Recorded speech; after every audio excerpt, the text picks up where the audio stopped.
ಮನೆಯವರಾಗೆ ಕುಡಿಯುವುದು ಮೋಜು ಮಸ್ತಿ ಅದು ಫ್ರೆಂಡ್ಶಿಪ್ ಅಲ್ಲ, ಅದು ತಾತ್ಕಾಲಿಕ, ಆ ಹೊತ್ತಿಗೆ ಮಾತ್ರ. ನಾವು ತಿರುಗಾಡಿದ್ದೇವೆ, ಅದಕ್ಕಿಂತ ಈಗಿನ ಹುಡುಗರು ಏನ್ ಮಾಡಲಿಲ್ಲ, ಅದಕ್ಕಿಂತ ಜಾಸ್ತಿ ಎಂಜಾಯ್ಮೆಂಟ್ ಮಾಡಿದ್ದೇವೆ. ನಮ್ಮ ಗೆಳೆಯನ ಒಳಭಾಗದಲ್ಲಿರುವಂತಹ ಪ್ರೀತಿ ಅಲ್ಲಿ ಗೆಲ್ತದೆ, ಕರ್ನಾಟಕದ ಕನ್ನಡಿಗರ ಹೃದಯವನ್ನ ಗೆಲ್ತದೆ, ಕೊನೆಗೊಂದಿನ ಬಿಗ್ ಬಾಸ್ ಟೈಟಲ್ ಕೂಡ ಗೆಲ್ತಾರೆ ಅಲ್ವಾ? ಮತ್ತೆ 60 ದಿನ ಒಂದು ಬಿಗ್ ಬಾಸ್ ಶೋದಲ್ಲಿ ಕಂಟಿನ್ಯೂ ಆಗುದು ಅಂತ ಹೇಳಿ ಸಣ್ಣ ವಿಷಯ ಏನಲ್ಲ. ಅವನಿಗೆ ಅವಕಾಶ ತುಂಬಾ ಮದುವೆ ಆಗ್ಲಿ, ಸಿಕ್ಕಿದವ್ರನ್ನೆಲ್ಲ ಧನರಾಜ್ ಆಚಾರ್ಯ ಅವರ ಫ್ರೆಂಡ್ ಸರ್ಕಲ್ ಅಂದ್ರೆ ಬಹಳ ದೊಡ್ಡ ಒಂದು ಸಂಖ್ಯೆ ಅಂತ ಹೇಳಿ ಅಲ್ಲ, ಕೆಲವು ಸಂಖ್ಯೆಗಳಲ್ಲಿ ಇಡೀ ಲಕ್ಷಾಂತರ ಮಂದಿ ಇವರ ಒಳಗೆ ಇದ್ದಾರೆ ಅಂತ ಹೇಳಿ ನೋಡ್ತಕ್ಕಂಥ ದೊಡ್ಡ ಗುಣ ಅವರಲ್ಲಿ. ಕಷ್ಟಪಟ್ಟದಕ್ಕೆ ಅವನಿಗೆ ಫಲ ಸಿಕ್ಕಿದೆ ಅಂತ ಇಲ್ಲ. ಅವತ್ತು ಸ್ಟೇ ಶೋ ಇಲ್ಲ ಅಂತ ಹೇಳಿದ್ರೆ ನಮ್ದು 50-100 ರೂಪಾಯಿಗೆ ಟ್ರಿಪ್. 50-100 ರೂಪಾಯಿಗೆ ನಾವು 5 ಜನ ತಿರುಗಾಡಿದ್ವಿ. ಅಂದ್ರೆ ಪೆಟ್ರೋಲ್ 20-30 ರೂಪಾಯಿ ಇರೋ ಟೈಮಲ್ಲಿ 2-3 ಬೈಕಲ್ಲಿ ತಿರುಗಾಡಿದ ದಿವಸಗಳು ಸುಮಾರು ಉಂಟು. ಧನರಾಜ್ ಆಚಾರ್ಯ ಅವರ ಫ್ಯಾಮಿಲಿ ಸಪೋರ್ಟ್ ಕೊಡ್ತಾರೆ ಮನೆ ಮಗ ಅಂತ ಹೇಳಿದಾಗ. ಆದರೆ ಆರಂಭದಿಂದ ನಮ್ಮ ಸ್ಕೂಲ್ ಡೇಸ್ಗಳು ಸ್ಟಾರ್ಟ್ ಆದಾಗ, ನಂತರ ಕೆಲಸ, ಆನಂತರ ಔಟ್ಸೈಡಲ್ಲೆಲ್ಲ ಇರ್ತೇವೆ, ಅವಾಗ ನಮಗೆ ಯಾರು ಸಪೋರ್ಟಿವ್ ಆಗಿರ್ತಾರೆ, ಯಾರು ನಮ್ಮ ಬೆಂಗಾವಲಾಗಿರ್ತಾರೆ ಅಂತ ಹೇಳಿದ್ರೆ ಅತ್ಯುತ್ತಮವಾಗಿರುವಂತಹ ಗೆಳೆಯರು. ಸ್ವಾರ್ಥವನ್ನು ಒಳಗೆ ಇಟ್ಟುಕೊಳ್ಳದೆ ನಿಸ್ವಾರ್ಥವಾಗಿ ಆತ ಬೆಳಿಬೇಕು, ಆತನ ಮೂಲಕವೇ ತನ್ನ ಗೆಲುವನ್ನು ಕಾಣಬೇಕು ಅಂತ ಹೇಳಿ ಯೋಚನೆಯನ್ನು ಮಾಡ್ತಕ್ಕಂಥ ಗೆಳೆಯರು. ಧನರಾಜ್ ಆಚಾರ್ಯ ಅವರ ಫ್ರೆಂಡ್ ಸರ್ಕಲ್ ಅಂದ್ರೆ ಬಹಳ ದೊಡ್ಡ ಒಂದು ಸಂಖ್ಯೆ ಅಂತ ಹೇಳಿ ಅಲ್ಲ, ಕೆಲವು ಸಂಖ್ಯೆಗಳಲ್ಲಿ ಇಡೀ ಲಕ್ಷಾಂತರ ಮಂದಿ ಇವರ ಒಳಗೆ ಇದ್ದಾರೆ ಅಂತ ಹೇಳಿ ನೋಡ್ತಕ್ಕಂಥ ದೊಡ್ಡ ಗುಣ ಅವರಲ್ಲಿ. ಹಾಗಿರುವಾಗ ಅವರ ಗೆಳೆಯರು ಎಲ್ಲ ವಿಭಾಗದಲ್ಲಿ ಅವರಿಗೆ ಸಹಕಾರವನ್ನು ಮಾಡಿದ್ದಾರೆ. ಇವತ್ತು ಬೆಳಿಗ್ಗೆಯಿಂದಲೇ ನಾವೇನು ಶೂಟಿಂಗ್ ಆಗ್ತಾ ಇದೆ ಇಲ್ಲಿ ಬಂದು ನಿಂತು ಪ್ರತಿಯೊಂದು ವಿಚಾರಗಳಲ್ಲಿ ಅವರ ಬಗ್ಗೆ ಪಾಸಿಟಿವ್ ಆಗಿರುವಂಥ ವಿಚಾರಗಳೇ ಇರುವಾಗ ಅದನ್ನೇ ಜನರಿಗೆ ತಲುಪಿಸಬೇಕು ಅನ್ನೋದರ ಬಗ್ಗೆ ಅವರ ಕೆಲಸ ಕಾರ್ಯವನ್ನು ಬದಿಗಿಟ್ಟು ಗೆಳೆಯನಿಗೋಸ್ಕರ ಸಮಯ ಕೊಟ್ಟಿದ್ದಾರೆ. ಹಾಗಾಗಿ ಈ 3 ಜನರಿಗೆ ಕೂಡ ನಮಸ್ತೆ. ಮೊದಲಿಗೆ ನಿಮ್ಮ ಹೆಸರೇನು? ನನ್ನ ಹೆಸರು ರಾಜೇಶ್. ಓಕೆ. ಇವ್ರದ್ದು? ನಂದು ಕಿಶೋರ್ ಕುಮಾರ್ ಅಂತ. ಓಕೆ. ನಾನು ಹರ್ಷಿತ್ ಅಂತ. ಓಕೆ. ನೀವು 3 ಜನ ಫ್ರೆಂಡ್ಸ್ಗಳಿರೋದು ಅಥವಾ ಇನ್ನಿದ್ದಾರೆ? ಇನ್ನೊಬ್ಬರು ಸುದರ್ಶನ್ ಅಂತ ಇದ್ದಾರೆ, ಅವರಿಗೆ ಬ್ಯಾಂಗ್ಳೂರಲ್ಲಿ ಇದ್ದಾರೆ. ಓಕೆ. ಇವರು ಅವರ ಬಗ್ಗೆ ಏನು ಹೇಳ್ತಾ ಇದ್ರು? ಅವನು ಸ್ಕೂಲ್ ಡೇಸ್ ಅಲ್ಲಿ, ಕಾಲೇಜ್ ಡೇಸ್ ಅಲ್ಲಿ ನಮ್ಮೊಟ್ಟಿಗೆ ಇದ್ದ. ಅಂದ್ರೆ ಧನರಾಜ್ ಆಚಾರ್ಯ ಬಗ್ಗೆ ಹೇಳ್ತಾ ಇದ್ರು. ನಾವು ಒಟ್ಟಿಗೆ 5 ಜನ. ಅಲ್ಲ, ನಾನು ಧನರಾಜ್ ಆಚಾರ್ಯ ಬಗ್ಗೆ ಕೇಳ್ತೇನೆ. ಮತ್ತೊಬ್ರು ಫ್ರೆಂಡ್ ಬೆಂಗಳೂರಲ್ಲಿ ಇದಾರಲ್ಲ, ಅವ್ರ ಬಗ್ಗೆ ಹೇಳ್ತಿದ್ರು. ಅವರ ಮದುವೆಗೆ ಬಂದದೇ ಡೌಟ್ ಅಂತ. ಅದು ಕಷ್ಟದಲ್ಲಿ ಮತ್ತೆ. ಓಕೆ, ಇಲ್ಲಿಂದ ಸ್ಟಾರ್ಟ್ ಮಾಡೋಣ ಮಾತು. ಓಕೆ. ಈಗ ನಿಮ್ಮ ಹೆಸರೇನು ಹೇಳಿದ್ರಿ? ರಾಜೇಶ್. ಎಸ್, ರಾಜೇಶ್ ಅವರಿಂದ ಮಾತಾಡೋಣ. ರಾಜೇಶ್ ಹಾಗೇನೆ ಧನರಾಜ್ ಆಚಾರ್ಯ ಹೇಗೆ ಫ್ರೆಂಡ್ಶಿಪ್ ಆಯ್ತು, ಮತ್ತೆ ನಿಮ್ಮ ಜರ್ನಿಯ ಬಗ್ಗೆ ಮನೆಯವರಿಗೂ ಗೊತ್ತಿಲ್ಲದ ಕೆಲವು ವಿಚಾರಗಳು ಫ್ರೆಂಡ್ಸ್ಗಳಿಗೆ ಗೊತ್ತಿರೋದಂತೆ. ಸೊ ಧನರಾಜ್ ಆಚಾರ್ಯ ಅವರ ಬಗ್ಗೆ ನೀವು ಏನು ಹೇಳಕ್ಕೆ ಇಷ್ಟಪಡ್ತೀರಿ, ನಿಮ್ಮಿಬ್ಬರ ಸಂಬಂಧಗಳ ಬಗ್ಗೆ, ಯಾಕೆ ಧನರಾಜ್ ಆಚಾರ್ಯ ಅಂದ್ರೆ ನಿಮಗೆ ಇಷ್ಟ, ಇದೆಲ್ಲ ಬಗ್ಗೆ ಮಾತಾಡುವ. ನಾವು PUC ಇಂದ ಫ್ರೆಂಡ್ಸ್, ಹತ್ತತ್ರ 17-18 ವರ್ಷದ ಹಿಂದಿನ ಫ್ರೆಂಡ್ಸ್ ನಾವು. ಓಕೆ. ಅವನು ಆ ಟೈಮಿಂದಲೇ ತುಂಬ ಕ್ಲೋಸ್, ತುಂಬ ಫ್ರೆಂಡ್ಸ್. ಅಂದರೆ ಅವನು ಅಷ್ಟು ಕ್ಲೋಸ್ ಫ್ರೆಂಡ್ ಅವನು ತುಂಬ ಹತ್ತಿರ ಆದದ್ದು ಯಾಕೆ ಅಂತ ಕೇಳಿದರೆ, ಅವನು ಡ್ರಾಮಾ ಮಾಡ್ತಿದ್ದ, ನಮ್ಮನ್ನು ಸೇರಿಸಿ ಡ್ರಾಮಾ ಮಾಡ್ತಿದ್ದ. Drama, skit, mime show, stage event ಏನುಂಟು ಎಲ್ಲದಕ್ಕೂ ಪಾರ್ಟಿಸಿಪೇಟ್ ಮಾಡ್ತಿದ್ದ. ಅಷ್ಟನ್ನು ಬೆಸ್ಟ್ ಕೊಡ್ತಾ ಇದ್ದ. ಈಗ ಒಂದು ಸರಿಯಾಗಲಿಲ್ಲ, ಇನ್ನೊಂದು ಶೋ ಅಂದರೆ ಅವನಿಗೆ ಶೋ ಸಿಗ್ತಾ ಇತ್ತು. ಅವನ ಟ್ಯಾಲೆಂಟ್ ನೋಡಿ ಯಾವುದೋ ಊರಲ್ಲಿ ಬೇರೆಯವರಲ್ಲಿ ಕರಿತಿದ್ದ, ನಮ್ಮನ್ನೆಲ್ಲರೂ ಕರ್ಕೊಂಡು ಹೋಗ್ತಿದ್ದ. ಒಂದು ಶೋ ಇಂದ ಒಂದು ಶೋ ಬೆಸ್ಟ್ ಕೊಡ್ತಾ ಇದ್ದ. ಜನಗಳನ್ನ ನಗಿಸ್ಲಿಕ್ಕೆ 100% ಎಫರ್ಟ್ ಆಗ್ತಿದ್ದ. ಇದರಿಂದಾಗಿ ನಮ್ಮ ಬಾಂಡಿಂಗ್ ಜಾಸ್ತಿ ಆದದ್ದು. ಅಂದ್ರೆ ನಗಿಸುವ ಗುಣ, ವೇದಿಕೆಯಲ್ಲಿ ಕಲೆ, ನಮ್ಮನ್ನು ಸೇರಿಸಿ ಮಾಡೋದ್ರಿಂದ ನಾವು ಅವನ ಆತ್ಮೀಯತೆ ಜಾಸ್ತಿ ಆಯ್ತು ಅಂತ. ಓಕೆ. ಅಂದ್ರೆ ಒಂದು ಗೆಳೆತನ ಆಗಬೇಕು ಅಂತ ಹೇಳಿದ್ರೆ ಏನೋ ಪಾರ್ಟಿ ಮೋಜು ಮಸ್ತಿಗಳನ್ನ ಮಾಡಿದ್ರಲ್ಲ, ಅವನಲ್ಲಿರುವಂತ ಕಲೆಗೆ ನಮ್ಮನ್ನ ಸೇರಿಸಿದಾಗ ಅದರ ಮೂಲಕ ಜನರನ್ನ ನಗಿಸುವ ವಿಚಾರದಲ್ಲೂ ಕೂಡ ಒಂದು ಒಳ್ಳೆ ಬಾಂಡಿಂಗ್ ಅನ್ನು ಹೊಂದಬಹುದು. ಅದು ಈ ವೇದಿಕೆಯವರೇ ಕರ್ಕೊಂಡು ಹೋಗಬಹುದು ಅಂತ ಹೇಳೋದ್ರ ಬಗ್ಗೆ. PUC ಅಲ್ಲಿ ನಾವು ಜೊತೆಯಾಗಿ ಏನು ಮಾಡಿದ್ದೇವೆ ಅಂತ ಕೇಳಿದ್ರೆ ಸ್ಟೇಜ್ ಶೋ ಜಾಸ್ತಿ ಮಾಡಿದ್ದು. ಅಂದ್ರೆ ನಗಿಸಿದ್ದೇ ಜಾಸ್ತಿ, ಆದ್ರಿಂದ ನಮ್ಮ ಬಾಂಡಿಂಗ್ ನಗಿಸಿದ್ರಿಂದಲೇ ಶುರು ಆದದ್ದು. ಅಂದ್ರೆ ಈ ಯೂಟ್ಯೂಬ್ ಬಂದ ನಂತರದಲ್ಲಿ ಧನರಾಜ್ ಆಚಾರ್ಯ ಅಂತ ಹೇಳುವಂತ ವ್ಯಕ್ತಿ ಲೋಕಕ್ಕೆ ಪರಿಚಯ ಆಗ್ತಕ್ಕಂಥದ್ದಲ್ಲ. ಈ ಹಿಂದೆ ಅವರಿಗೆ ಕಲೆಯ ಬಗ್ಗೆ ಆಸಕ್ತಿ ಇತ್ತು. ಹೌದು, ತುಂಬಾ ಜನ ಆಗ್ಲಿಂದಲೇ ಗುರುತಿಸ್ತಾ ಇದ್ರು. ಆದ್ರೆ ದೊಡ್ಡ ಮಟ್ಟದಲ್ಲಿ ಅವನನ್ನ ಗುರುತಿಸಲಿಕ್ಕೆ ಶುರುವಾದದ್ದು ಯೂಟ್ಯೂಬ್ ಅಂದ್ರೆ ಬೇರೆ ವೇದಿಕೆಗಳು ಸಿಗದಾಗ ತನ್ನ ಕಲೆಯನ್ನು ತೋರಿಸಿಕೊಳ್ಳೋದಕ್ಕೆ ತಾನೇ ವೇದಿಕೆಯನ್ನು ಕ್ರಿಯೇಟ್ ಮಾಡಿಕೊಳ್ಳೋದು ಯೂಟ್ಯೂಬ್. ಅದರ ಮೂಲಕ ಅವರು ತೋರ್ಪಡಿಕೆ ಆದ್ರಲ್ವಾ. PUC ಅಲ್ಲಿ ಅವನು 2-3 ಶೋ ಅಂದ್ರೆ ತುಂಬಾ ಹಿಟ್ ಆದ. ನನ್ನ ಅಂದಾಜು ಒಂದು 50-100 ಶೋ ಆಗಿರ್ಬೋದು. ನಾಗವಲ್ಲಿ ಅಂತ ಒಂದು ಕ್ಯಾರೆಕ್ಟರ್ ಮಾಡಿದ್ದ, ಆಪ್ತ ಮಿತ್ರ ಹಿಟ್ ಆದ ಟೈಮಲ್ಲಿ ಅದು ತುಂಬಾ ಹಿಟ್ ಆಗಿತ್ತು. ಈಗಲೂ ಅವನನ್ನ ನಾಗವಲ್ಲಿ ಕ್ಯಾರೆಕ್ಟರ್ ಅಂತೇಳಿ ಅವನು ಗುರುತಿಸ್ತಾರೆ. ಮತ್ತು ಓಕೆ, ಹಾಗೆ ನೋಡಿದ್ರೆ ಇವತ್ತು ಬಿಗ್ ಬಾಸ್ ನಲ್ಲಿ ಧನರಾಜ್ ಆಚಾರ್ಯ ಅವರು ಇರ್ತಕ್ಕಂತಹದ್ದು ದೊಡ್ಡ ವಿಚಾರವೇನಲ್ಲ, ಯಾಕಂದ್ರೆ ಅಷ್ಟು ಸ್ಟ್ರಗಲ್ ಮಾಡಿದ್ದಾರೆ ಅವರು. ಹೌದು, ಖಂಡಿತ ಅವನು ಅಷ್ಟು ಕಷ್ಟಪಡ್ತಾನೆ. ಒಂದು ಪರ್ಫಾರ್ಮೆನ್ಸ್ ಚಂದ ಬರಬೇಕಂದ್ರೆ ಅಷ್ಟು ಬ್ಯಾಗ್ ವರ್ಕ್ ಮಾಡ್ತಾನೆ, ಅಷ್ಟನ್ನು ಎಫರ್ಟ್ ಕೊಡ್ತಾನೆ. ಅದರಿಂದ ಜನಗಳಿಗೆ ಇಷ್ಟ ಆದಂತ ನಾನು ನಂಬ್ತೇನೆ. ಅದ್ರ ಜೊತೆಗೆ ತಾನು ನಿರಂತರವಾಗಿರ್ತಕ್ಕಂಥ ಕಲೆಯ ಬಗ್ಗೆ ಅಥವಾ ತನ್ನ ಕೆಲಸದ ಬಗ್ಗೆ ಪ್ರೀತಿಯನ್ನು ಇಟ್ಕೊಂಡು ಬಂದ್ರೆ ಒಂದಲ್ಲ ಒಂದು ರೀತಿಯಲ್ಲಿ ಆ ಸರಸ್ವತಿ ಮಾತೆ ಅವರನ್ನ ಒಂದು ವೇದಿ ಕರೆದುಕೊಂಡು ಹೋಗ್ತೇವೆ ಅಂತ ಹೇಳೋದಕ್ಕೆ ಇವತ್ತು ಖಂಡಿತ ಅವನು ಕಷ್ಟಪಟ್ಟದಕ್ಕೆ ಅವನಿಗೆ ಫಲ ಸಿಕ್ಕಿದೆ. ಕೆಲವರಲ್ಲಿ ಈಗ ಗೊತ್ತಿಲ್ಲದಿರ್ತಕ್ಕಂಥ ವ್ಯಕ್ತಿಗಳು ಮಾತಾಡುವಾಗ ಕೇವಲ 2-3 ವರ್ಷ 4 ವರ್ಷದಿಂದ ಯೂಟ್ಯೂಬ್ ಮಾಡ್ತಾ ಇದ್ರು, ಈ ಯೂಟ್ಯೂಬ್ ನಿಂದಾಗಿ ಅವರು ಈ ಒಂದು ಮುಖ್ಯ ಭೂಮಿಗೆ ಅಂದ್ರೆ ಬಿಗ್ ಬಾಸ್ಗೆ ಬಂದ್ರು ಅಂತ ಹೇಳ್ತಾರೆ. ಆದ್ರೆ ಅದಲ್ಲ, ಯೂಟ್ಯೂಬ್ ನಂತರದ ವಿಚಾರ. ಮೊದಲು ಏನು ವೇದಿಕೆಗಳಿಲ್ಲದಾಗ ಕಷ್ಟಪಟ್ಟಿದ್ದಾರೆ. ಖಂಡಿತವಾಗ್ಲು ನೀವೆಲ್ಲ ಸಾಥ್ ಕೊಟ್ಟಿದ್ದೀರಿ. ಖಂಡಿತವಾಗ್ಲು ನಮ್ಮನ್ನ ಸೇರಿಸಿಕೊಂಡು ಅವನು ಹೋಗಿದ್ದಾನೆ. ನಮಿಗೂ ಒಂದು ಅದರ ಬಗ್ಗೆ ಆಸಕ್ತಿ ಹುಟ್ಲಿಕ್ಕೆ ಅವನೇ ಕಾರಣ. ಇವತ್ತು ಬಿಗ್ ಬಾಸ್ ಅಲ್ಲಿ ಕೇವಲ ಧನರಾಜ್ ಮಾತ್ರ ಇರೋದಲ್ಲ, ನೀವು ಕೂಡ ಇದ್ದೀರಿ. ಅವನ ಗೆಲುವಲ್ಲಿ ನಮ್ಮನ್ನು ಕಾಣ್ತೇವೆ. ಅವನು ಗೆದ್ರೆ ನಾವು ಗೆದ್ದ ಹಾಗೆ. ಓಕೆ, ಇವರು ಕಿಶೋರ್ ಅವರ ಜೊತೆಗೆ ನಿಮ್ಗೂ ಧನರಾಜ್ ಅವರಿಗೂ ಹೇಗೆ ಕಾಂಟ್ಯಾಕ್ಟ್ ಅಂತ? ಆಕ್ಚುಲಿ ನಾನು ನಮ್ಮ ಕ್ಲಾಸ್ಮೇಟ್ ಅಲ್ಲ, ನಂಗೆ ಆಕ್ಚುಲಿ ಇವನಿಂದ ಫ್ರೆಂಡ್, ಮ್ಯೂಚುವಲ್ ಫ್ರೆಂಡ್ ಆಗಿ ಮತ್ತೆ ಹೇಗೆ ಆಯ್ತು ಅಂತ ಹೇಳಿದ್ರೆ ಎಲ್ಲರೂ ಒಟ್ಟಿಗೆ ಸೇರುವಾಗೆ ಆಯ್ತು. ಮತ್ತೆ ಅವನು ಹೇಳಿದಾಗೆ ಔಟ್ಸೈಡ್ ಕಾಲೇಜಿನಿಂದ ಹೊರಗಿನ ಕಾರ್ಯಕ್ರಮಗಳಲ್ಲಿ ಕರ್ಕೊಂಡು ಹೋಗ್ತಾ ಇದ್ದ. ಅದು ಹಾಗೆ ಹಿಟ್ಟಾಗಿ ಮತ್ತೆ ತುಂಬಾ ಕ್ಲೋಸ್ ಆಗ್ತಾ ಬಂದೆವು. ಹೇಗೆ ಅಂತ ಹೇಳಿದ್ರೆ ನಮಗೆ ಕಾರ್ಯಕ್ರಮ ಇಲ್ಲ, ಅವತ್ತು ಸ್ಟೇಜ್ ಶೋ ಇಲ್ಲ ಅಂತ ಹೇಳಿದ್ರೆ ನಮ್ದು 50-100 ರೂಪಾಯಿಗೆ ಟ್ರಿಪ್. 50-100 ರೂಪಾಯಿಗೆ ನಾವು 5 ಜನ ತಿರುಗಾಡಿದ್ವಿ. ಅಂದ್ರೆ ಪೆಟ್ರೋಲ್ 20-30 ರೂಪಾಯಿ ಇರೋ ಟೈಮಲ್ಲಿ 2-3 ಬೈಕಲ್ಲಿ ತಿರುಗಾಡಿದ ದಿವಸಗಳು ಸುಮಾರು ಉಂಟು. ಅದರಿಂದ ಇನ್ನೂ ನಮ್ಮ ಬಾಂಡಿಂಗ್ ಹತ್ರ ಆಗ್ತಾ.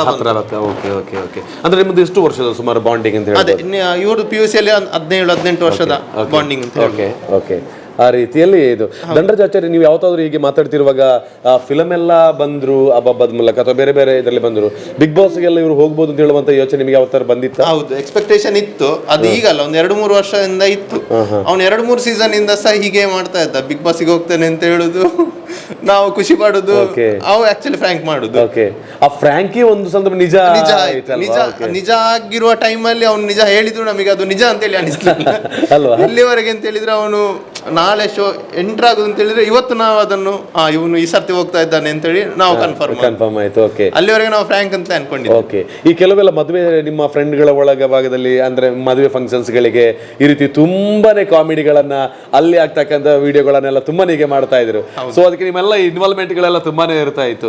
ಸೊ ಇದ್ರ ಬಗ್ಗೆ ಏನ್ ಹೇಳ್ತೀರಾ ಅಂತ? ಅದು ಆಕ್ಚುಲಿ ನಮ್ದು ಆಕ್ಟಿಂಗ್ ಅಲ್ಲ, ನಾವು ನ್ಯಾಚುರಲ್ ಅಂದ್ರೆ ಆಫ್ ದ ಕ್ಯಾಮರಾ ಹೇಗಿರ್ತೇವೆ ಅದೇ ಕ್ಯಾಮರಾದ ಮುಂದೆ ಸಹ ಇರುವಂತದ್ದು. ಈಗ ಯೂಟ್ಯೂಬ್ ಅಥವಾ ಆಕ್ಚುಲಿ ಫೇಮಸ್ ಆದ್ದು ಟಿಕ್ಟಾಕ್ ಇಂದ. ಟಿಕ್ಟಾಕ್ ಕಾರಣಾಂತರದಿಂದ ಬ್ಯಾನ್ ಆಯ್ತು, ಆಮೇಲೆ ಯೂಟ್ಯೂಬ್ ಬಂತು. ಯೂಟ್ಯೂಬ್ ನಲ್ಲಿ ಏನ್ ನಡೀತದೆ ಅದು ಕ್ಯಾಮರಾ ಇರೋದಕ್ಕಿಂತ ಮುಂಚೆ ಸಹ ನಾವು ಹಾಗೆ ಇದ್ದೆವು. ಆ ಪ್ರತಿ ಕ್ಷಣವನ್ನು ಸಹ ನಾವು ಹಾಗೆ ಎಂಜಾಯ್ ಮಾಡ್ತಾ ಇದ್ದೆವು. ಆ ಎಂಜಾಯ್ ಮಾಡುವ ಕಾರಣದಿಂದ ನಮ್ಮ ಬಾಂಡಿಂಗ್ ಅಷ್ಟು ಕ್ಲೋಸ್ ಆಗ್ಲಿ. ಹೇಗಿದ್ರಿ ಹಾಗೆ ಅಲ್ಲಿ ಆಡ್ ಆಗಿರೋದು ಒಂದು ಜಸ್ಟ್ ಕ್ಯಾಮರಾ ಮಾತ್ರ, ನಮ್ಮ ಆಕ್ಟಿಂಗ್ ಏನಿಲ್ಲ, ನ್ಯಾಚುರಲ್ ಆಗಿ ಇದೆ. ಹೀಗೆ ಆಕ್ಚುಲಿ ಕ್ಯಾಮರಾ ಬರುವಾಗಲೇ ನಮಗೆ ಸ್ವಲ್ಪ ನರ್ವಸ್ನೆಸ್ ಅಂತ ಹೇಳಿ ಬರುದು. ಯಾಕಂತ ಹೇಳಿದ್ರೆ ಅವನೊಂದು ಟ್ರೋಲ್ ವಿಡಿಯೋದೊಂದು ಒಂದು ಕ್ಯಾರೆಕ್ಟರ್ ಮಾಡಿಸಿ ನನ್ನ ಹತ್ರ ಏನಿಲ್ಲ ಅಂದ್ರೆ ಒಂದು 50 ಸಲ ಮೇಲೆ ರೀಟೇಕ್ ಮಾಡಿದ್ದಾನೆ. ಕ್ಯಾಮರಾ ಉಂಟು ಅಂತ ಹೇಳಿ, ಕ್ಯಾಮರಾ ಇಲ್ಲ ಅಂತ ಹೇಳಿದ್ರೆ ಅದು ಪಾಸ್ ಆಗ್ತಿತ್ತು ಅಟೆಂಪ್ಟಿಗೆ. ಒಂದು 50 ಸಲ ಮೇಲೆ ರೀಟೇಕ್ ಮಾಡಿದ್ದಾನೆ ನನ್ನ ಕ್ಯಾರೆಕ್ಟರ್ ಮಾತ್ರ. ಅಷ್ಟು ನರ್ವಸ್ನೆಸ್ ಅಲ್ವಾ? ಇದು ನಿಮ್ಮ ಅವರ ಬಾಂಡಿಂಗ್ ಬಗ್ಗೆ ಒಂದು ಸಣ್ಣ ವಿಷಯ. ಇದು ನಿಮ್ದು ಯಾವ ರೀತಿಯ ಒಂದು ಬಾಂಡಿಂಗ್, ಹೇಗೆ ಕನೆಕ್ಟ್ ಆದ್ರೆ? ನಾವು PUC ಇಂದ ಒಟ್ಟಿಗಿದ್ದೇವೆ, ನಾನು ರಾಜೇಶ್ ಮತ್ತೆ ಸುದರ್ಶನ್ ಮತ್ತೆ ಧನರಾಜ್ PUC ಇಂದ ಒಟ್ಟಿಗಿದ್ದೇವೆ. PUC ಅಲ್ಲಿ ಸುಮಾರು ಸ್ಟೇಜ್ ಶೋ ಎಲ್ಲ ಕೊಟ್ಟಿದ್ದೇವೆ ನಾವು. ಅಂದರೆ ನಮ್ಮನ್ನು ವಾಪಸ್ ಕರೀತಾ ಇದ್ರು ಸ್ಟೇಜ್ಗೆ. ನಮಗೆ ಅಷ್ಟು ಆ್ಯಕ್ಟಿಂಗ್ ಸ್ಕಿಲ್ ಎಲ್ಲ ನನಗಿಲ್ಲ, ರಾಜೇಶ್ ಚಂದ ಮಾಡ್ತಿದ್ದ. ನಾವು ಹೂವಿನೊಟ್ಟಿಗೆ ನೂಲೊಟ್ಟಿಗೆ ದೇವರ ಪಾದ ಸೇರಿತು ಅಂತೇಳಿ ಒಟ್ಟಿಗೆ ಹೋಗಿದೆ. ಮತ್ತು ಸ್ಕೂಲ್ ಡೇಸಲ್ಲೆಲ್ಲ ಇದು ಕಾಲೇಜ್ ಡೇಸಲ್ಲಿ ತುಂಬ ಕ್ಲಾಸಲ್ಲಿ ತುಂಬ ಫನ್ ಮಾಡ್ತಿದ್ದೇವೆ. ಬಟ್ ನೀವು ಅವರು ಮಾಡ್ತಕ್ಕಂಥ ಒಂದು ಫನ್ ಅನ್ನ ಕಾಮಿಡಿಯನ್ನು ನೀವು ಎಂಜಾಯ್ ಮಾಡ್ತಾ ಇದ್ರಿ, ಜೊತೆಗೆ ಬೇಕಾದ ಸಪೋರ್ಟ್ ಇವತ್ತು ನೋಡಿ ಬಂದು ಸಪೋರ್ಟ್ ಕೊಡ್ತಾ ಇದ್ದೀರಿ ನೋಡಿ. ಈಗ ಸಪೋರ್ಟಿಂಗ್ ಈಗ ವ್ಲಾಗ್ ಯೂಟ್ಯೂಬ್ ಬಂದ ಮೇಲೆ ಮಾಡ್ತಿರೋದಲ್ಲ, ಅದಕ್ಕಿಂತ ಮುಂಚೆ ವ್ಲಾಗ್ ಮಾಡಿದ್ದೆ. ಸಣ್ಣ ಕ್ಯಾಮರಾದಲ್ಲಿ ವ್ಲಾಗ್ ಮಾಡ್ತಿದ್ದೆ. ಅಂದ್ರೆ ಸುಮ್ಮನೆ ಮಾಡ್ತಾ ಇದ್ರಿ. ವ್ಲಾಗ್ ಅಂತ ಹೇಳಿ ಪ್ರಾರಂಭ ಅದು ಇತ್ತೀಚೆಗೆ, ಆದ್ರೆ ನೀವು ಮೊದಲೇ ಮಾಡಿದ್ರಿ. ಸೆಲ್ಫಿ ಇಲ್ಲದ ಟೈಮಲ್ಲಿ ನಾವು ಟೈಮರ್ ಇಟ್ಟು ಸೆಲ್ಫಿ ತೆಗೆದಿದೆ. ಕ್ಯಾಮರಾ ಬರದ ಟೈಮಲ್ಲಿ ನಮ್ದು ಸೆಲ್ಫಿ ಆಗಿದೆ ಅಲ್ಲ. ಈಗ ಗ್ರೂಪ್ ಅಲ್ಲಿ ಶೇರ್ ಮಾಡೋದು ಖುಷಿ ಆಗ್ತದೆ ಅಂತ ಹೇಳಿದ್ರು. ಅಂದ್ರೆಲ್ಲ ನೆನಪುಗಳು ಇದೆ ನಿಮ್ಮ ಜೊತೆಗೆ ಎಲ್ಲ? 50-100 ರೂಪಾಯಿ ಕಿಸೆಲಿರೋ ಟೈಮಲ್ಲಿ ನಾವು ಫುಲ್ಲು ಟ್ರಿಪ್ ಹೊಡಿತಿದ್ದೆವು. ಎಲ್ಲರೂ ಸೇರಿಕೊಂಡು ಟ್ರಿಪ್ ಹೊಡೆದು ಮಜಾ ಮಾಡಿಕೊಂಡು ಓಕೆ ಇದು ಸುಮಾರು ವಿಡಿಯೋ ಎಲ್ಲ ಮಾಡಿದ್ದೇವೆ ಅವಾಗ. ಓಕೆ ಇವಾಗ ಅಂತಲ್ಲ, ಅವಾಗಿಂದಲೇ ವ್ಲಾಗ್ ಮಾಡ್ತಿದ್ದಾನೆ. ಮಾಡ್ತಾ ಇದ್ರಿ? ಓಕೆ. ಅವನು ಒಳ್ಳೆ ಟ್ಯಾಲೆಂಟೆಡ್, ಓಕೆ ಓಕೆ, ಒಳ್ಳೆ ಕಂಟೆಂಟ್ ಕೊಡ್ತಾನೆ, ಒಳ್ಳೆ ಟ್ಯಾಲೆಂಟೆಡ್. ಓಕೆ. ಇವಾಗ ಬಿಗ್ ಬಾಸ್ಗೆ ಹೋಗಿದ್ದಾರೆ ಆಸ್ ಯೂಶುವಲ್. ನಿಮಗೆ ಗೊತ್ತಿತ್ತು, ಫ್ರೆಂಡ್ಸ್ಗಳಿಗೆ ಗೊತ್ತಿತ್ತು ಇವನ ಟ್ಯಾಲೆಂಟ್ಗೆ ಇಲ್ಲಿ ಹೋಗಲೇಬೇಕು ಅಂತ ಹೇಳಿ ನಿಮಗೆ ಮೊದಲೇ ಗೊತ್ತಿತ್ತು. ಬಿಗ್ ಬಾಸ್ಗೆ ಇರುವಂಥ ಜರ್ನಿ ಈ 50-60 ದಿನ ಆಯಿತು, ಬಹಳ ಚೆನ್ನಾಗಿ ಆಡ್ತಾ ಇದ್ದಾರೆ, ಜನರು ಪ್ರೀತಿ ಕೊಡ್ತಾ ಇದ್ದಾರೆ. ಇದೆಲ್ಲ ನೋಡುವಾಗ ತಮಗೆ ಏನು ಅನಿಸ್ತಾ ಇದೆ ಅಂತ? ಅವನಿಗೆ ಅಷ್ಟು ದೊಡ್ಡ ಸ್ಟೇಜ್ ಬೇಕಿತ್ತು.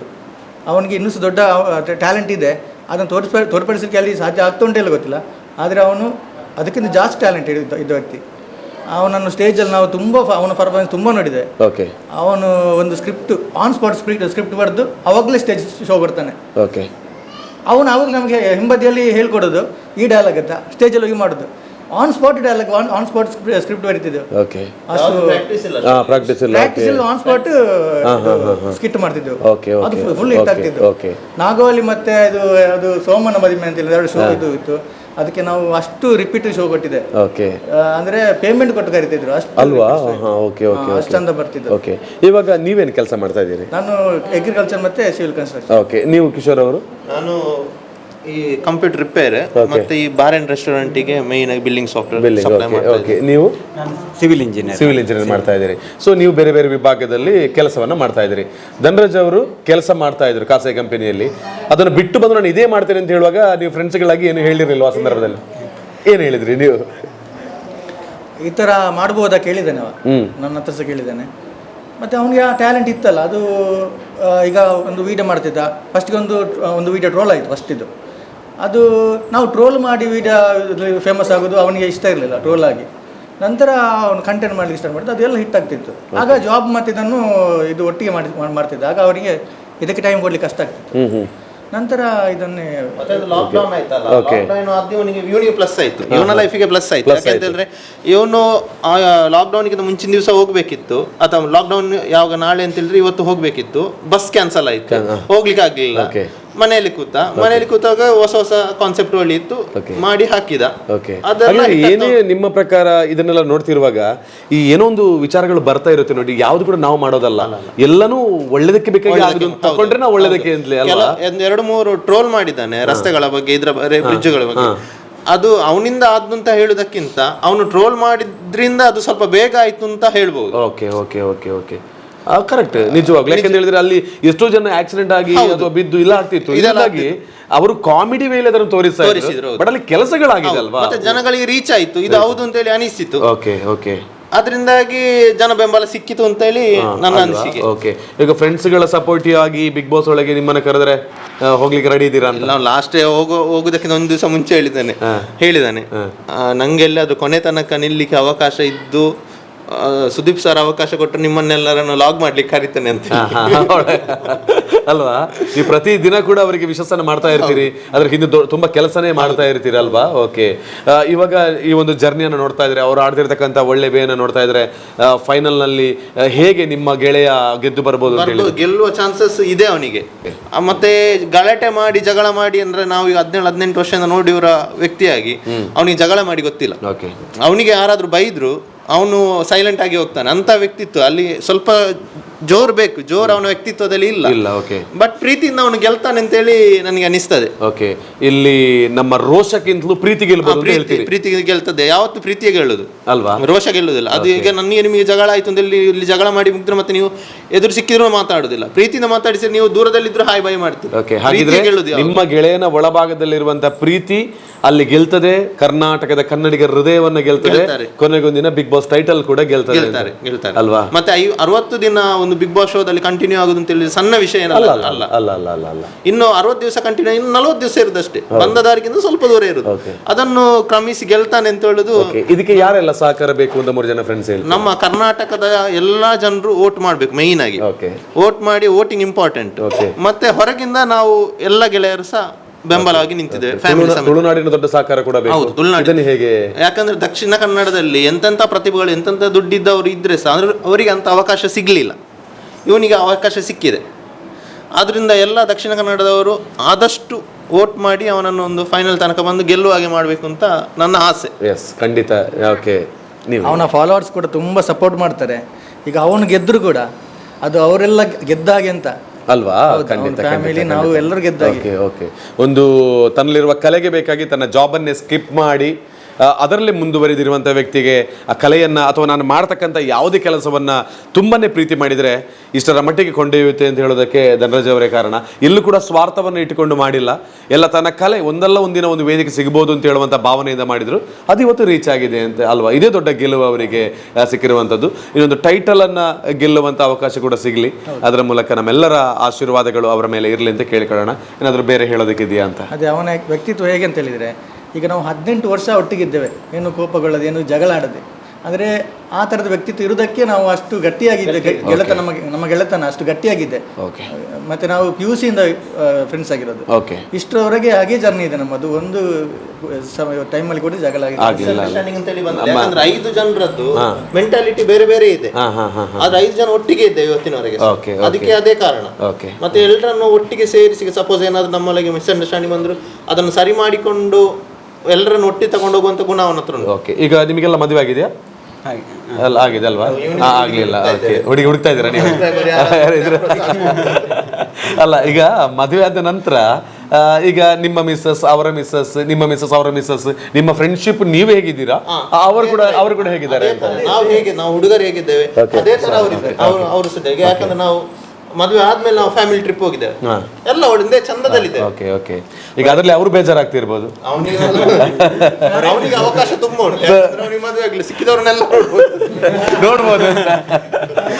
ಹೊರಗಿನವರು ನಮ್ಮನ್ನ ಪರಿಚಯ ಕೇಳುವಾಗ ನೀವು ಅವರಿಗೆ ಯಾವ ರೀತಿ ಸಂಬಂಧ ಅಂತ ಕೇಳ್ತಾರೆ, ನೀವು ಫ್ರೆಂಡ್ಸ್ ಅಂತ ಕೇಳುದಿಲ್ಲ. ಮೊದ್ಲಿಗೆ ಕೇಳುದೇ ಮತ್ತೆ ನಾವು ಹೇಳುದಿಲ್ಲ ನಾವು ಸಂಬಂಧಿಕರಲ್ಲ, ನಾವು ಫ್ರೆಂಡ್ಸ್ ಅಂತ. ಆದ್ರೆ ಅದಕ್ಕಿಂತಲೂ ಜಾಸ್ತಿ ಬಾಂಡಿಂಗ್ ನಮ್ಮ ಹತ್ರ ಇದೆ ಅಲ್ವಾ? ಓಕೆ. ಅಂದ್ರೆ ಮನೆಯಿಂದಲೇ ಒಂಥರ ಫ್ರೆಂಡ್ಶಿಪ್ ಅಂತ, ಮನೆಯವರಾಗೆ ಕುಡಿಯುವುದು ಮೋಜು ಮಸ್ತಿ, ಅದು ಫ್ರೆಂಡ್ಶಿಪ್ ಅಲ್ಲ, ಅದು ತಾತ್ಕಾಲಿಕ, ಆ ಹೊತ್ತಿಗೆ ಮಾತ್ರ. ನಾವು ತಿರುಗಾಡಿದ್ದೇವೆ, ಅದಕ್ಕಿಂತ ಈಗಿನ ಹುಡುಗರು ಏನ್ ಮಾಡಲಿಲ್ಲ, ಅದಕ್ಕಿಂತ ಜಾಸ್ತಿ ಎಂಜಾಯ್ಮೆಂಟ್ ಮಾಡಿದ್ದೇವೆ. ಓಕೆ. ಅಂದ್ರೆ ಈ ಕುಡಿತ ಅಥವಾ ನಮಗೆ ಸ್ಮೋಕಿಂಗ್ ಅದು ಇದ್ದೇ ಎಂಜಾಯ್ಮೆಂಟ್, ಅದೇ ಫ್ರೆಂಡ್ಶಿಪ್ ಅಲ್ಲ. ಅದು ಆಕ್ಚುಲಿ ಆ ಕ್ಷಣಕ್ಕೆ ಮಾತ್ರ, ಅದು ಬಿಟ್ಟು ನೀವು ಲೈಫ್ ಅನ್ನು ಎಂಜಾಯ್ ಮಾಡಿದ್ದೀರಿ. ಓಕೆ. ಆರೋಗ್ಯವಂತರಾಗಿ ಎಂಜಾಯ್ ಮಾಡಿದ್ದೀರಿ. ಅವನು ಈಗ ಸುದರ್ಶನ್ ಅಂತ ಹೇಳೋ ಇನ್ನೊಬ್ಬ ಇದ್ದಾನೆ, ಅವನು ಮತ್ತು ಧನರಾಜ್ ಬ್ಯಾಂಗ್ಳೂರಲ್ಲಿ ಇದ್ರು. ನಾವು ಅಂದರೆ ಈಗ ವೀಕೆಂಡಲ್ಲಿ ಅಥವಾ ಯಾವುದು 2-3 ದಿವಸ ಕಂಟಿನ್ಯೂಸ್ ರಜೆ ಉಂಟು ಅಂತ ಹೇಳಿದರೆ ನಾವು ಪ್ಲಾನ್ ಮಾಡಿ ಮೈಸೂರಿಗೆ ಬರೋದು ಅಥವಾ ಎಲ್ಲ ಒಂದು ಕಡೆ ಬರೋದು, ನಾವು ಅಲ್ಲಿಗೆ ಹೋಗೋದು, ಅಲ್ಲಿ ಮತ್ತೆ ಎಂಜಾಯ್ ಮಾಡೋದು, ಇದೆಲ್ಲ ಇದೆ. ಓಕೆ. ಈ ರೀತಿ ಎಂಜಾಯ್ಮೆಂಟ್ ಅಲ್ವಾ? ಓಕೆ. ನೋಡಿ, ನಮ್ಮ ಈ ರೀತಿಯ ಖುಷಿ, ಈ ರೀತಿಯ ಫ್ರೆಂಡ್ಶಿಪ್ ಒಂದು ಗೆಳೆಯನನ್ನು ಒಂದು ದೊಡ್ಡ ವೇದಿಕೆ ಕರೆದುಕೊಂಡು ಹೋಗ್ತದೆ ಅಂತ ಹೇಳುವಂಥದ್ದೇ ಗೊತ್ತಾಗ್ತಾ ಇದೆ. ಸೊ ನಿಮ್ಮೆಲ್ಲರ ಬ್ಲೆಸ್ಸಿಂಗ್ ಇದ್ದೇ ಇದೆ, ನೀವೇನು ಮಾತಲ್ಲಿ ಹೇಳಬೇಕು ಅಂತಿಲ್ಲ, ಮನಸ್ಸಲ್ಲಿದೆ ಅಲ್ವಾ? ನಿಮ್ಮದು, ನಿಮ್ಮ ಫ್ಯಾಮಿಲಿದೆಲ್ಲನೂ ಕೂಡ. ಸೊ ಒಳ್ಳೇದಾಗಲಿ, ನಿಮಗೂ ಧನ್ಯವಾದ. ಗೆಳೆಯ ಗೆದ್ದು ಬಂದರೆ ನೀವು ಗೆದ್ದಷ್ಟೇ ಖುಷಿ ಅಲ್ವಾ? ಓಕೆ. ಖಂಡಿತವಾಗ್ಲೂ ಗೆದ್ದು ಬರಲಿ ಅಂತ ನಾವು ಕೂಡ ವಿಶ್ವಾಸನ ಮಾಡ್ತೀವಿ. ದೊಡ್ಡ ಸಹಕಾರ ಕೊಟ್ಟರಿ ಮಾತಾಡೋದಕ್ಕೆ. ಯಾರು ಕೂಡ ಒಬ್ಬ ಫ್ರೆಂಡಿಗೆ ಗೆಲ್ಪಡಿಯಾ ಅಂತೇಳಿ ಮನೆಯಲ್ಲಿ ಹೇಳ್ತೀರಿ, ಅಥವಾ ನಾವು ಕಾಲ್ ಮಾಡಿ ಮಾತಾಡಿಸಬೇಕಿತ್ತು. ನೀವು ಬಂದೇ ಕಾಯ್ತಾ ಇದ್ದೀರಿ, ನಿಮ್ಮ ಕೆಲಸ ಬಿಟ್ಟು ಬಂದಿದ್ದೀರಿ, ಏನೋ ಬಿಸಿ ಶೆಡ್ಯೂಲ್ಗಳು ಇರ್ತಕ್ಕಂಥ ಒಂದು ರಜೆಯಲ್ಲಿ ಒಳ್ಳೆ ರೀತಿಯ ಮಾತಾಡಿದ್ರಿ. ನಿಮಗೆಲ್ಲರೂ ಧನ್ಯವಾದ. Thank you so much. Especially Jagadish, ನೀವು ಇಲ್ಲ, ಸೊ ಇಷ್ಟೆಲ್ಲ ಮಾಡೋಕೆ ನಾನು ಕೂಡ ಮಾತಾಡಬೇಕಿದ್ರೆ ಅವ್ರ ಮನಸ್ಸಲ್ಲಿ ಆಗ್ತಿದ್ದಿರ್ಬೋದು. ಸೊ ನಿಮ್ಮ ಬ್ಲೆಸ್ಸಿಂಗ್ ಕೂಡ ಇದೆ. So thank you so much. Jagadish ಅಲ್ಲ, ಸಾರಿ ಸುದರ್ಶನ್ ಅವರಿಗೆ. Okay okay. ಸುದಿ ಸುಂದರ ಅವ್ರಿಗೆ ಮದುವೆ ಆಗಿದೆ? ಅವನಿಗೆ ಒಂದಾಗಿದೆ. ಹೇಗಂತ ಹೇಳಿದ್ರೆ ಈಗ ಇವನ ಹೆಸರು ಹರ್ಷಿತ್ ಅಂತ, ನಾವು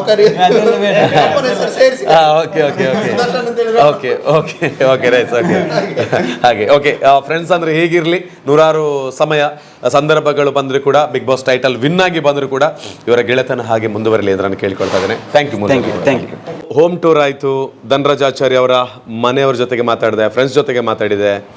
ಎಲ್ಲರೂ ಕೂಡ ಅವರು ನಡೆದು ಬಂದಿರುವಂಥ ಹಾದಿ, ಅವರು ನಮ್ಮ ಜೊತೆಗಿರುವಂಥ ರೀತಿ ಎಲ್ಲನೂ ಕೂಡ ಹೇಳಿದರು. ಯಾಕೆಂತ ಹೇಳಿದರೆ, ಅಂಥ ಒಬ್ಬ ವ್ಯಕ್ತಿಗೆ 2-3 ವರ್ಷದಿಂದ ಗುರುತಿಸಿಕೊಂಡದಂತ ಅಲ್ಲ, ಈ ಸೋಷಿಯಲ್ ಮೀಡಿಯಾ ಜಗತ್ತು ಅನ್ನುವಂತಹದ್ದು ಜಗತ್ತಿಗೆ ಬರೋದಕ್ಕಿಂತ ಮೊದಲೇ, ಅಂದರೆ ಲೋಕದಲ್ಲಿ ವಿಶ್ವವ್ಯಾಪಿ ಆಗೋದಕ್ಕಿಂತ ಮೊದಲೇ ತಾನು ಏನು ಅನ್ನೋದನ್ನು ಕಲೆಯ ಮೂಲಕ ಸ್ಕೂಲ್ ಡೇಸ್ಗಳಲ್ಲಿ ತೋರಿಸಿಕೊಂಡು ಬಂದಿರುವಂಥ ವ್ಯಕ್ತಿ ಧನರಾಜ್ ಆಚಾರ್. ಹಾಗಾಗಿ ಅವರಿಗೆ ಸಿಗಲೇಬೇಕಾಗಿರುವಂಥ ವೇದಿಕೆ ಸಿಕ್ಕಿದೆ.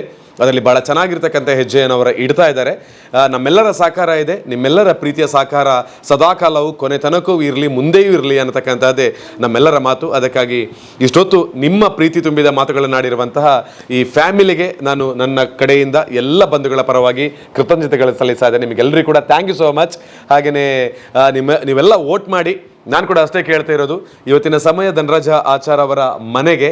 ಯಾಕೆಂತ ಹೇಳಿದ್ರೆ ಧನರಾಜ ಆಚಾರ್ಯ ಗೆದ್ದರೆ ಅವರು ಮಾತ್ರ ಗೆದ್ದಂತೆ ಅಲ್ಲ, ನಮ್ಮ ಕರ್ನಾಟಕ, ನಮ್ಮ ತುಳುನಾಡು, ಮತ್ತೆ ಎಸ್ಪೆಷಲಿ ನಾನು ಹೇಳಬೇಕಿದ್ರೆ ಒಂದು ಕೂಡು ಕುಟುಂಬದ ಸೌಂದರ್ಯ, ಆ ಒಂದು ಸೊಬಗು, ಒಂದು ಖುಷಿ, ಗೆಳೆತನದ ಒಂದು ಖುಷಿ, ಫ್ಯಾಮಿಲಿಯಲ್ಲಿ ಇರ್ತಕ್ಕಂಥ ಒಂದು ಸಂತಸ ಗೆದ್ದಂತೆ.